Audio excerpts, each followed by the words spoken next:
Happy Friday, everyone. It's Shayan with Integrity Home Mortgage, back with your weekly rates rundown. So the Fed cuts we've been waiting for are finally here, and you're probably thinking to yourself at this point, why have I been waiting? Well, let's get into it. So the FOMC voted unanimously to cut the target rate for the federal funds rate by 25 basis points down to 4 to 4.25%. As we've been discussing for many weeks now, this was entirely expected to happen on the heels of two-week jobs reports back in August and September. We also this time got a fresh set of economic projections, commonly referred to as the dot plots, which painted a really confusing picture. But before we get into that, let's talk about the Fed's messaging. So in his post-announcement press conference, Chair Powell highlighted the unusual and challenging environment with somewhat elevated inflation on one hand and a clearly weakening labor market on the other. He made a really important point during this time, which many of us often lose sight of, and that is that the Fed is full of really smart people with a range of nuanced opinions that they share with us on a pretty regular basis, but their toolbox essentially has only one tool in it. It's the Fed funds rate. It's an imprecise and blunt instrument, and in his words, can't do two things at once. So sometimes they have to prioritize when it comes to their dual mandate. So on inflation, he acknowledged that inflation remains sticky and above target, and that tariffs are adding to inflationary pressures.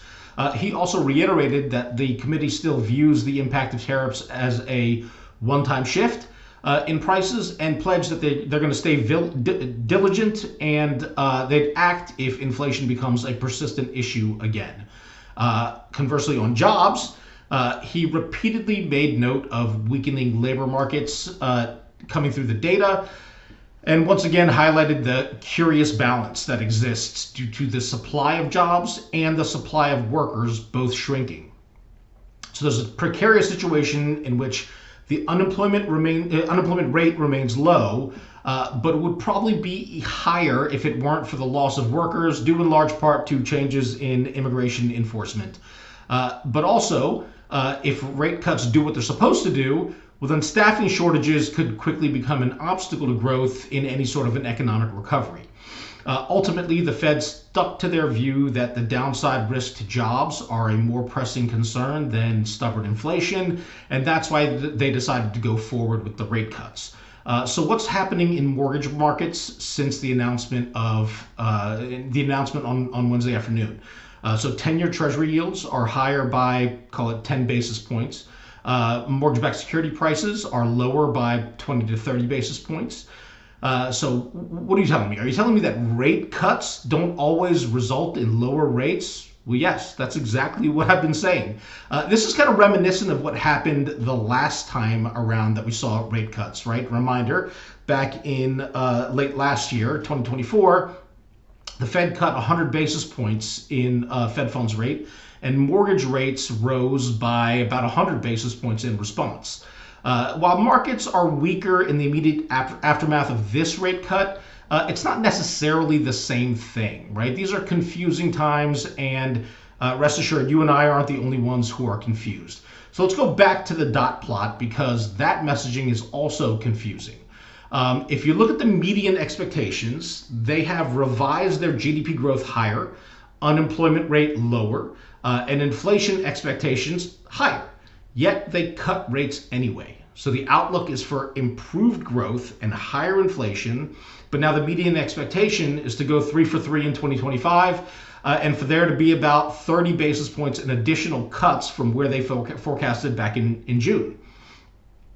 But if you look at the individual dots within the plot, there's also a wider variation between forecasts, highlighting the fact that there's really no obvious right thing to do in such a confusing environment. So what do we learn? Well, we need to keep in mind that rates are not on a set path, right? Markets are currently pricing 4 to 5 more cuts through the end of next spring, but there is no guarantee that the Fed actually meets those expectations, or really that those expectations themselves don't change over the course of time. If you're an investor who's worried about inflation, well, rate cuts make borrowing and the spending cheaper, and that should exacerbate those concerns. So you should demand higher returns today, and that will push rates up. If you're worried about growth, then rate cuts should spur growth, and that perhaps entices you to take more risk and move money out of safe investments like treasuries and MBS and into, for example, equities. And that also will push rates up. So neither end of the spectrum is particularly friendly for rates right now. And if you're somewhere in the middle, your expectations have kind of been met in large part, so you're probably not doing much at all. So that's why we're seeing some mild weakness in mortgage rates despite the Fed rate cuts.